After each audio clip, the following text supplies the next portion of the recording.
in the book called The Emotional Intelligence of Jesus, Relational Smarts for Religious Leaders by Roy Oswald and Arland Jacobson. We read a section from John 8, and it says this: early in the morning, he, Jesus, came again to the temple. All the people came to him, and he sat down and began to teach them. The scribes and Pharisees brought a woman who had been caught in adultery. In making her stand before all of them, they said to him, "Teacher, this woman was caught in the very act of committing adultery. Now in the law, Moses commanded us to stone such a woman. Now what do you say?" They said this to test him, so that they might have some charge to bring against him. Jesus bent down and wrote with his finger on the ground. When they kept on questioning him, he straightened up and said to them, "Let anyone among you who is without sin be the first to throw a stone at her." And once again he bent down and wrote on the ground. When they heard it, they went away one by one, beginning with the elders, and Jesus was left with the woman standing before him. Jesus straightened up and said to her, "Woman, where are they? Has no one condemned you?" She said, "No one, sir." And Jesus said, "Neither do I condemn you. Go your way from now on and do not sin." Again, you see, Jesus was being tested. They wanted to try to trap Jesus into a place where they could condemn him and catch him in doing something wrong. That calls for emotional intelligence. You have to think. You have to be emotionally intelligent when you're dealing with other folks. Now, in this day and this time, as we are dealing with this crisis in our nation, as we are dealing with this virus, as we're dealing with folks, and emotions are high. They're very high. Again, people hoarding, people doing all sorts of things. And we need to be emotionally intelligent in our understanding of how to handle situations. We do this first by being self-aware. Self-aware. Jesus was perhaps, and I think probably was, the most emotionally intelligent person to ever walk the face of God's green earth. You saw him there thinking, not reacting, but thinking and doing the right thing, how to handle a situation. And he knew what they were there for. They were there to try to trip him up. They were there to try to hurt him. And Jesus understood what was going on. He understood the situation.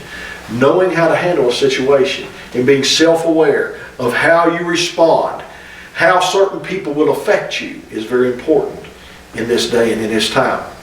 I want to tell you a story that comes from this very book, and it's how they open it up. And this is a great example of showing emotional intelligence. I'm paraphrasing, but this is the gist of the story.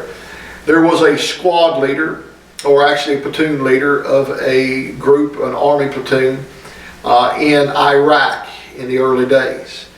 And this young officer was taking his platoon into a town to talk to the Muslim imam in the town.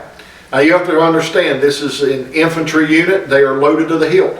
My son was in the infantry in Iraq, and he said, yes, this very much happened in different places. As a matter of fact, he went with their officers to go talk to an imam in the town where they were. And he said, so this was just a common practice. These guys are loaded for bear, and they're walking through the town, and of course the people there think they're going to kill the imam. That was what they saw in their mind.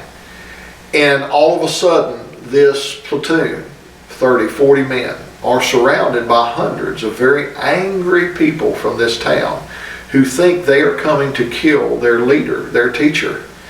And they have sticks, they have rocks, some of them may have other weapons. And the mood and intention was very high at this time. This squad leader, this platoon leader rather, could have done things in several different ways. But he had to think, and he had to be very emotionally intelligent and not react to something that would cause and make the issue even worse than what it was. Being surrounded as they were, they had firepower. They could have just shot everybody there and killed hundreds of innocent people. And imagine, that's bad. That would have been horrible. And imagine what that would have done for relations with countries, for the military, and for these people to just shoot hundreds of innocent people. You don't want that to happen. That would have been a terrible, horrible thing. But that could have been a reality. So he thinks for a moment as he sees the situation escalating. And he knows that his men are trained and that they will listen to what he tells them to do. And his first response to them is this: smile. Now, in that situation, you're probably thinking as a young American soldier, smile. Yes, smile. And they did. And you know, that seemed to de-escalate the situation a little bit.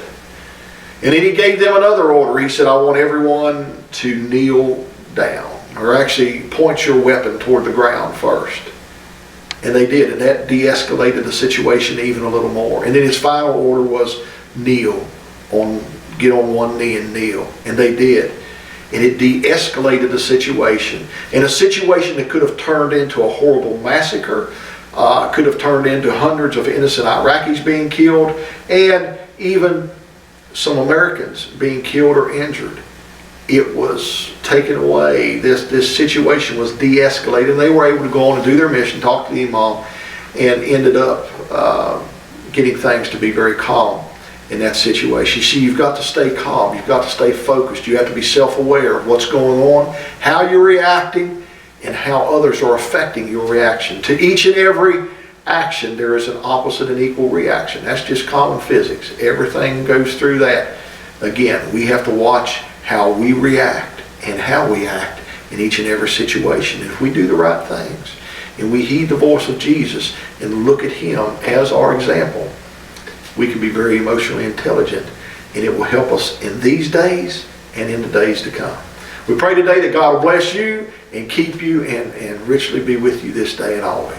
Amen.